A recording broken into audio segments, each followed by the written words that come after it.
नमस्ते। आज हम सब मिलकर एक ऐसे सवाल की तह तक जाएंगे जो हम अक्सर खुद से पूछते हैं, मैं कौन हूं? चलिए, आत्म और व्यक्तित्व के पीछे छिपे मनोविज्ञान की इस दिलचस्प दुनिया में चलते हैं। जरा सोचिए, जब कोई आपसे पूछता है आप कौन हैं, तो जहन में पहला जवाब क्या आता है? ये सवाल सिर्फ नाम या काम के बारे में तो नहीं है, है ना? ये बहुत गहरा है, हमारी पहचान की जड़ों से जुड़ा है, और आज हम इसी की पड़ताल करने वाले हैं। तो सबसे पहले बात करते हैं आत्मा की। ये है क्या आखिर? सीधे शब्दों में कहें तो ये आपकी अपनी कहानी है कि आप खुद को कैसे देखते हैं। आपके सारे तजर्बे, आपके रिश्ते, ये सब मिलकर आपके अंदर एक होने का एहसास बनाते हैं। वही है आपका आत्मा। और फिर आता है व्यक्तित्व। देखिए, अगर आत्म आपकी अंदर की दुनिया है, तो व्यक्तित्व वो तरीका है जिससे आप बाहर की दुनिया से मिलते हैं। ये आपके व्यवहार का वो पैटर्न है जिससे लोग आपको पहचानते हैं कि आप मजाकिया हैं, शांत हैं, या फिर हमेशा कुछ नया करने के लिए तैयार रहते हैं। तो सवाल ये है कि हमारे मन की इस उलझी हुई दुनिया को समझा कैसे जाए? पुराने जमाने के जो मनोवैज्ञानिक थे, उन्होंने इसे एक अनजान महाद्वीप की तरह देखा और उसका नक्शा बनाने की कोशिश की।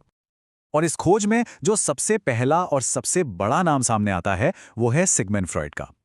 आप कह सकते हैं कि उन्होंने ही इंसान के व्यक्तित्व का पहला डिटेल्ड नक्शा तैयार किया था, जिसने मनोविज्ञान की पूरी दिशा ही बदल कर रख दी। फ्राइड का ये मानना था कि हम जो कुछ भी करते हैं ना, उसके पीछे हमारे मन की वो गहरी ताकतें होती हैं जिनके बारे में हमें खुद भी नहीं पता होता। हमारा अचेतन मन, बचपन के अनुभव, दबी हुई इच्छाएं, उन्होंने कहा कि यही सब मिलकर हमारे व्यक्तित्व की बुनियाद तैयार करते हैं। फ्राइड के विचारों ने हमें अपने मन को समझने के लिए एक जबरदस्त शुरुआती पॉइंट दिया, लेकिन क्या ये पूरी कहानी थी? जल्दी लोगों को ये एहसास होने लगा कि ये नक्शा शायद अधूरा है। और यहीं से कहानी और भी दिलचस्प हो जाती है। जैसे जैसे मनोविज्ञान आगे बढ़ा, पुराने विचारों को चुनौती देने वाले नए और ताज़ा दृष्टिकोण सामने आने लगे। सबसे बड़ा सवाल ये उठने लगा कि क्या फ्राइड का बनाया ये नक्शा हर किसी के लिए, हर समाज के लिए सही था? क्या हमारे समाज और हमारी संस्कृति का हमारी पहचान बनाने में कोई रोल नहीं होता?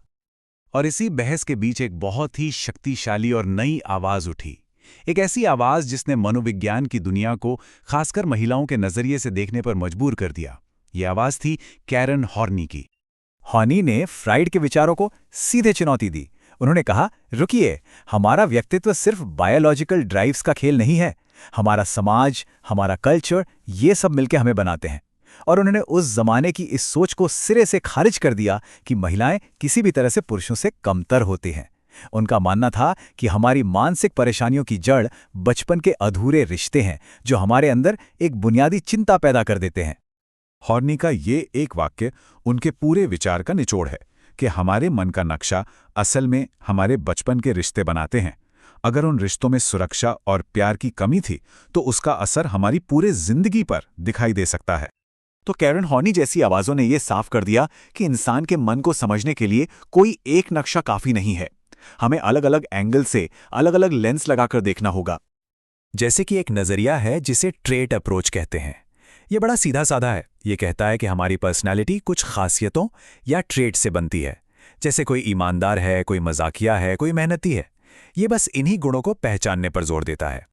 और फिर आता है मानवतावादी दृष्टिकोण, जो हमारे अंदर की अच्छाई और आगे बढ़ने की चाहत पर फोकस करता है। ये मानता है कि हम सबने अपनी पूरी क्षमता तक पहुंचने की एक जबरदस्त इच्छा होती है। अब जरा इन दोनों को आमने सामने रखकर देखिए। एक तरफ मनोगतिक दृष्टिकोण है जो कहता है कि हम अपने अतीत के कैदी हैं, अपने अंदर के संघर्षों में उलझे हुए, और दूसरी तरफ मानवतावादी दृष्टिकोण है जो हमें एक मुसाफिर की तरह देखता है जो हमेशा बेहतर बनने के सफर पर है। अच्छा, तो साइकोलॉजिस्ट ये सब पता कैसे लगाते हैं? उनके पास कई तरीके होते हैं। कभी वो आपसे सवालों की एक लिस्ट भरवाते हैं, कभी आपको कुछ तस्वीरें दिखाकर पूछते हैं कि आपको क्या दिख रहा है, और कभी बस आपके व्यवहार को गौर से देखते हैं। तो अब हमारे पास इतने सारे अलग अलग नक्शे हैं, इतने सारे नजरिए हैं, तो फिर सही कौन सा है? सच तो यह है कि ये सब एक बड़ी पहेली के अलग अलग टुकड़े हैं। कोई भी एक टुकड़ा पूरी तस्वीर नहीं दिखाता। तो आज की इस बातचीत से हमें क्या लेकर जाना है? पहली बात, व्यक्तित्व को समझना एक सफर जैसा है जिसके कई रास्ते और कई नक्शे हैं। फ्रॉइड ने नींव रखी, तो कैरन हॉर्नी जैसी आवाज़ों ने उसमें सामाजिक और सांस्कृतिक रंग भरे, और दूसरे सिद्धांतों ने हमें अलग अलग चश्मे दिए। मतलब कोई एक सही जवाब नहीं है। तो अब ये सवाल आपके लिए है, जरा सोचिए, इन सभी नक्शों में से कौन सा नक्शा आपके अंदर की दुनिया को सबसे बेहतर तरीके से दिखाता है?